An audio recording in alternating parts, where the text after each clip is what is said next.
Assalamualaikum warahmatullahi wabarakatuh. Alhamdulillah nahmaduhu wa nasta'inuhu wa na'udzubillahi min sururi anfusina wa sayyiati a'malina. May yahdihillahu mudhillalah wa yudhlilhu fala hadiyalah. Asyhadu an la ilaha illallah wa asyhadu anna Muhammadan abduhu wa rasuluh. Allahumma shalli ala sayyidina Muhammadin wa ala alihi wa ashabihi ajma'in, amma ba'd. Sama-sama kita patuhi, kita taati, kita hormati Bapak Guru Musik kita Maulana Syekh Kiai Haji Muhammad Ali Bagi Harta Siddiq As-Somadi. Sama-sama kita hormati Sayyidul Hajat, Sahibul Bait, Bapak M. Said beserta keluarga, singkatnya Bapak Ibu, saudara-saudari, para pengamal hak Naksabandi yang dirahmati Allah. Alhamdulillah, sudah sewajarnya selalu kita panjatkan puji syukur kita kehadirat Allah Subhanahu wa Ta'ala, yang mana sampai pada malam hari ini kita masih tetap diberi nikmat sehat, nikmat iman, nikmat Islam. Alhamdulillah wa syukurillah wa nikmat Allah. Semoga Allah Subhanahu wa Ta'ala dengan kasih sayangnya selalu menganugerahkan pemahaman, pengertian, kemantapan iman, sehingga menumbuhkan rasa minat dan nikmat dalam berzikir kepadanya, dan mudah-mudahan dibukakan kepada kita semua pintu zikir kepadanya, sehingga kita semua memperoleh ridho dan ampunan dari Allah Subhanahu wa Ta'ala. Amin ya rabbal alamin. Wa iza qari'al Qur'an fastami'u lahu wa ansitu la'allakum turhamun. Qad aflaha man zakkaha wa qad haba man dassaha. Iqra bismi rabbikal ladzi khalaq, khalaqal insana min 'alaq. Utlu ma uhiya ilaika minal kitab wa aqimis salata innas salata tanha 'anil fahsya'i wal munkar wa la zikrullahi akbar wallahu ya'lamu ma tasna'un. Alaika bizikri fa innahu nurullah. Apabila dibacakan Al-Quran, kata Allah, maka dengarkanlah baik-baik, perhatikan dengan tenang, supaya kita semua mendapat rahmat dari Allah Subhanahu wa Ta'ala. Perintah zikir ini, Allah memerintahkan kita berzikir selaku ciptaannya, karena Allah ingin menunjukkan seperti apa sih bentuk kasih sayang Allah kepada hamba-hambanya. Maka Allah menegaskan, sungguh beruntunglah orang-orang yang berzikir ya, dan sungguh celaka, amat celaka orang-orang yang tidak mau berzikir. Ya, kalau artinya ayat itu mengatakan sungguh beruntunglah orang-orang yang mensucikan jiwanya, tapi tidak ada alat lain pensuci jiwa kecuali zikrullah. Jadi maksudnya sungguh beruntunglah orang-orang yang berzikir, sungguh celakalah orang-orang tidak berzikir. Zikir ini ya untuk membuat jiwa kita tenang. Dengan ketenangan itulah kita bisa menghadapi sakratul maut dengan tenang, tanpa hambatan apa-apa. Kalau kita tenang, sakratul maut itu ya enak kita lewati, karena kita tidak lagi memikirkan apa-apa. Yang kita pikirkan hanya satu semata-mata. Jadi satu ini bisa kita pikirkan tak kala nyawa di kerongkongan. Kalau semasa sehat kita selalu mengamaliakan. Kalau tidak diamalkan, ya walaupun kita sudah punya ilmunya, ketika nyawa kita di kerongkongan, yang datang itu bukannya zikir, tetapi pikiran yang kusut. Ya, mikir ini, mikir itu. Nah, disitulah dikatakan Allah, celakalah orang-orang yang lalai. Satu saja kita pikirkan ketika kita mau mati ya Bapak Ibu. Itu udah dijamin oleh Allah masuk neraka. Satu yang kita pikirkan. Jadi ketika nyawa itu di kerongkongan tak boleh lagi kita mikirkan dunia. Nah di sini lah di dalam zikir inilah kita selalu melatih, menyebut dan mengingatnya. Kenapa dikatakan perintah zikir ini adalah bentuk kasih sayang Allah? Karena hanya dengan berzikir, menyebut nama Allah, siapapun dia, ya, walaupun dia tidak punya harta, walaupun dia cacat, ya, walaupun dia apapun kekurangannya, hanya dengan berzikir hati dia bisa menjadi tenang. Ya. Hanya dengan berzikir, bukan dengan yang lain-lain. Jadi untuk mencapai derajat kepada Allah itu memang modalnya zikir. Karena nanti yang dipanggil oleh Allah, yang diselamatkan oleh Allah pada hari itu, pada hari ketiga nyawa di kerongkongan, hanya jiwa yang tenang. Jiwa yang tidak tenang tidak diselamatkan oleh Allah, dibiarkan oleh Allah. Apa kata Allah? Wahai setan, ambillah dia, kata setan. Ambillah dengan hartanya, ambil dirinya, ambil anaknya, ambil cucunya. Turunkan pasukan-pasukan kudamu ya. Sampai Allah memberikan kita kepada iblis kalau kita tidak mau mensucikan jiwa kita. Tetapi kalau kita sukses ya membersihkan jiwa kita, Allah panggil kita kembali ya. Di saat ini pun ya Allah panggil kita kembali. Namun kembalinya secara hati. Kalau udah nyawa di kerongkongan, kembalinya zahir dan batin. Dua-duanya kembali. Kalau sekarang, kalau hati kita bersih, nah kita bisa selalu dapat pelajaran dari Allah. Sebagaimana janji Allah, Allazi allamal bil qalam. Allah mengajar manusia, ya. Ini Allah yang mengajar manusia melalui perantaraan kalam. Bayangkan kalau Allah yang mengajarkan kita, sedangkan Allah Maha Pengasih, Maha Penyayang, Maha Penolong, dan Dia tidak ada bandingannya. Dia tidak pernah lengah, Dia tidak pernah tidur. Bayangkan kalau Allah yang mengajarkan kita. Allazi allamal bil kalam. Allah mengajar manusia melalui perantaraan kalam. Bagaimana caranya supaya kita dapat pelajaran dari Allah itu? Utluma uhiya ilaika minar kitab. Bacalah kitab itu, bacalah kitab yang sudah kita terima itu. Nah, itulah caranya mendirikan sholat. Ini mendirikan sholat, bukan mengerjakan sholat. Kalau mengerjakan itu putus-putus, ya, putus-putus 5 kali saja kita tidak mampu mengerjakan satu hari satu malam ya. Apalagi tambah sunat dan sebagainya. Tapi tidak bersyukurkah kita dikasih alat untuk mendirikan sholat berkekalan dia, berdiri dia, ya, itu namanya Allah. Tak kalau kita sebut Allahu Akbar. Tak kalau kita tunduk, itu kita sampai ke sana itu. Coba kalau kita tunduk, ingat yang satu itu. Kemana perginya keinginan kita? Kemana perginya ingatan kita? Masuk di situ, ketemu dia di cahaya di dalam itu. Karena dalam asma itu ada pelita besar kata Allah. Pelita itu di dalam tabung kaca, itu tamsilnya. Tabung kaca itu bagaikan bintang yang berkilauan, dinyalakan dari pohon yang diberkahi. Bayangkan, pohon ini diberkahi oleh Allah. Sementara kita meremeh-remehkannya, sombong dan kita itu.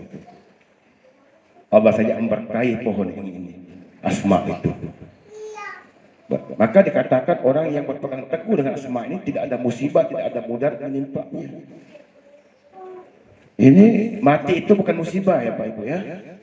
Bukan musibah mati itu. Kalau Allah bilang tidak ada musibah, tidak ada mudarat menimpa orang yang bertakwa. Orang bertakwa itu yakin, percaya kepada yang satu ini, maka dikatakan dia bertakwa. Kalau dia yakin ya memegang satu ini, percaya dengan satu ini, dia menjadi orang yang bertakwa. Apa takwa itu? Orang yang takut kepada Allah. Jadi kenapa kita ini berzikir tiap malam? Karena kita takut dengan Allah. Karena ini perintahnya. Sedangkan perintah anak kita saja kita mau menuruti, apa saja dipintanya ya.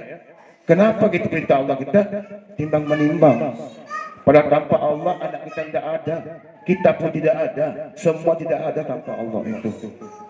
Nah, kenapa kita seperti itu? Karena kita jarang berzikir, pandangan kita, pemahaman kita belum sampai di situ, karena masih terdinding oleh hawa nafsu kita itu. Sehingga ilmu kita tinggi, tetapi tak punya kesadaran. Seharusnya semakin tinggi ilmu kita, kita semakin berbagi dengan saudara-saudara kita itu. Ya, nah itu maksud Nabi itu, selamatkan dirimu, udah cukup untuk dirimu, nah selamatkan keluargamu, udah cukup untuk keluargamu. Kalau dia mau, selamatkanlah saudara-saudaramu di luar. Yang di luar itu semua saudara itu. Kenapa kita katakan demikian?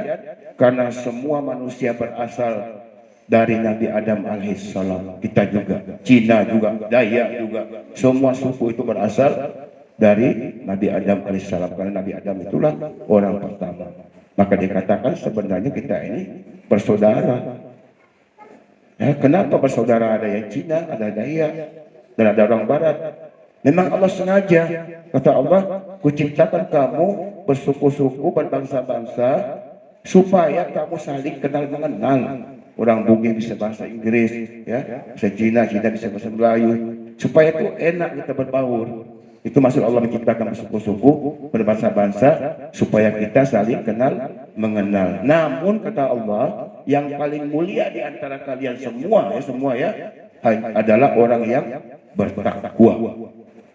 Orang yang bertakwa. Orang bertakwa itu yang punya alif Allah ini, alif lam mim ini. Maka dijelaskan dalam Al-Quran itu zalikal kitabul la raiba fihi hudal lil muttaqin.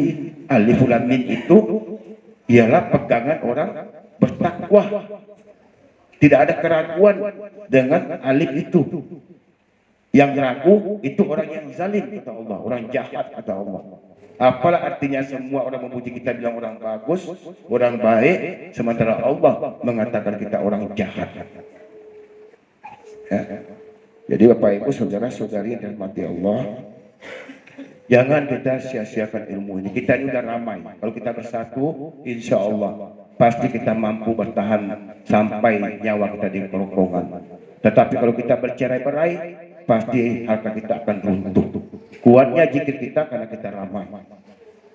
Jadi jangan kita udah tinggi ilmu, ngambil diri, ngamalkan sendiri, tidak dikenal. Kita udah ilmu tinggi, tetapi ngamalkan sendiri di rumah tidak dikenal. Islam tidak dikenal seperti itu. Kenapa? Contoh, kalau kaki kita luka, kenapa tangan kita ngurusnya? Kalau mata kena sampah, kenapa tangan yang ngurusnya?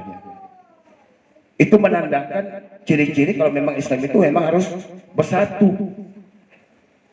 Maka dikatakan, kata Nabi itu, sebaik-baik manusia itu bermanfaat untuk orang lain, bukan cuma untuk kita sendiri atau anak istri kita. Khairun nas an afa'uhum linnas. Sebaik-baiknya manusia itu bermanfaat untuk orang lain. Jadi ilmu kita ini tidak dikenal kalau kita hanya mikirkan diri sendiri. Itu ngada-ngada kita itu. Ngada-ngada. Karena jelas secara syariat saja orang yang punya harta disuruh membagi hartanya, bersedekah dan berzakat. Itu simbol keilmuan kita. Kalau memang ilmu kita ini harus berbagi, karena syariat itu adalah gambaran hakikat, gambaran keilmuan kita. Nah itulah kita ya. Kita di sini bukan menggurui, hanya saling mengingatkan saja. Jadi jangan berkecil hati kalau ada kalimat-kalimat yang tidak cocok dengan kita, karena itu kalimatnya Rasulullah. Kalimat Nabi kita semua harus kita patuhi, walaupun tidak sepenuhnya, setidaknya ada kemauan, ada usaha kita untuk berjuang. Apalagi ini bulan Ramadan ya, berarti kita semua ini sudah beriman. Karena kalau udah berzikir, berarti kita udah beriman. Kalau beriman, kata Allah, hai orang-orang beriman, diwajibkan atas kamu untuk berpuasa. Sebagaimana diwajibkan orang-orang sebelum kita. Orang sebelum kita itu ialah rohani kita. Rohani kita berpuasa sepanjang zaman. Sementara kita cuma sebulan dikasih untuk mengimbangi dia, untuk merasakan apa dirasakan dia, kita tidak mau. Coba sedih lah kita. Sedangkan tanpa rohani, Kita bukan siapa-siapa. Tanpa roh kita tak bisa mendengar, tanpa roh kita tidak bisa melihat, tanpa roh tak bisa mencium, tanpa roh tak bisa bergerak, tanpa roh tak bisa merasa, tanpa roh tak bisa bernapas. Itulah artinya kita mutu kabla kita mutu, matikan semua itu yang di luar-luar itu ke satu itu, balikkan lagi ke sumbernya. Nah, itulah maksudnya, tak kalah mati nanti kita mati dalam keadaan sholat, kita mati dalam keadaan zikir. Kalau menjadi satu dia, pendengaran jadi satu di sini, balik ke satu, semua unsur-unsur itu putus dari akhir kita, kembali dia ke rohaninya, berdiri rohani itu di dalam diri kita itu. Enak tak kita mati itu? Semua udah dioperasi jadi satu dah. Daripada kita nak mati baru kita mikir itu, mendengar itu, melihat itu, merasa ini, ya Allah tak dapat dibayangkan. Sedangkan mati itu kata para ulama, tamsilnya orang mati itu seperti ditetak pedang 77 kali dengan tempat yang sama. Gambarannya itu. Karena kita melihat orang kesakratul maut sekarat 1 menit kata ulama, sementara yang merasakan itu udah berbaring selama 6 tahun. Nah, itu pasti kita semua akan mengalami sakratul maut itu. Karena setiap yang bernyawa pasti akan merasakan mati. Jangan itu mudahnya kita ngomong, aku tak takut mati, apa takutkan mati?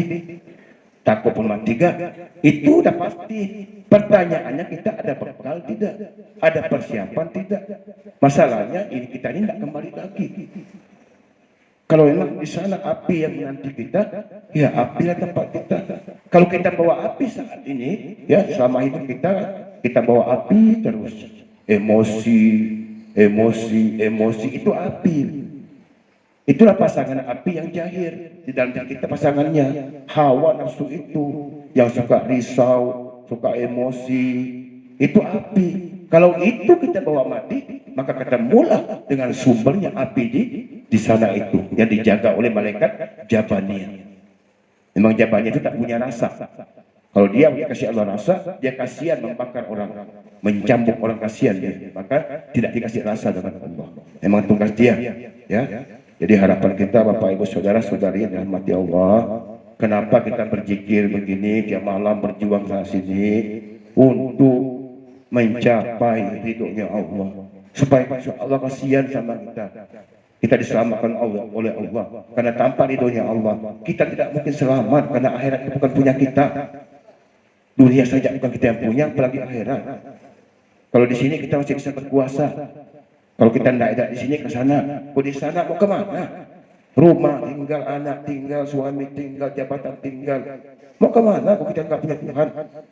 Nah inilah yang kita harapkan, sebagaimana selalu kita baca, ilahi anta maksudi waridoka makbubi ini mahabbataka wa ma'rifataka ya Allah. Inilah doa yang selalu kita baca.